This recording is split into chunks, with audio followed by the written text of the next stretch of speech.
Hello and welcome to an album a day, day 86, going through my vinyl collection, an album at a time, sometimes two or three if they're grouped together. Today I'm going back to a follow-up album from one I covered back in the early days of this little project. And one that I absolutely love, the one I covered before came out in 1990.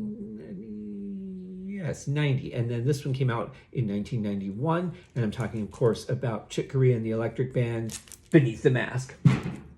This one was an excellent follow-up album. I remember when it came out, I was a little bit nervous about getting it because I only knew Inside Out. I didn't know any of their other albums. Chick Corea had a ton out, but there was just something magical about Inside Out and the Electric Band. There is one other album that they did that I don't have yet. I've never heard it. I'm kind of like in that, what if it ruins it? And, it doesn't, but it's just like I want to like everything that I hear from them. And so I've just never listened to it. I'm sure I'll like it. I'm sure I will at some point.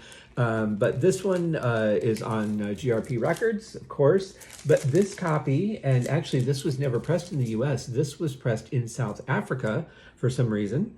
And this is again getting to that point where CDs were really starting to take over for vinyl, and not a lot of vinyl was being pressed. So limited run. So I'm really lucky to have gotten a copy. It was a little expensive, but worth it. It's in great shape. The vinyl is in mint condition. This cover is in excellent condition. There's just a little bit of wear to it, a little bit of, crease, but not too much.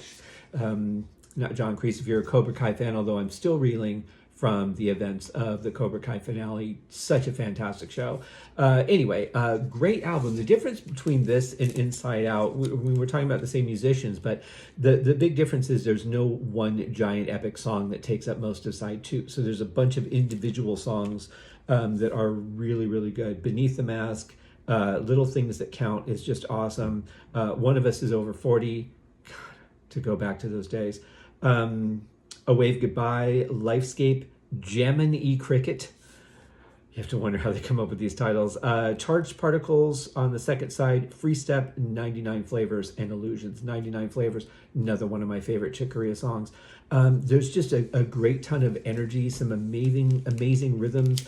The thing about having a drummer like Dave Weckl is he doesn't think in typical drummer beats. He's thinking about not just even the straight time signatures like 4/4. He makes not feel like it's 4/4. He just has a really interesting way of finding rhythms within the standard, things that are very colorful and interesting.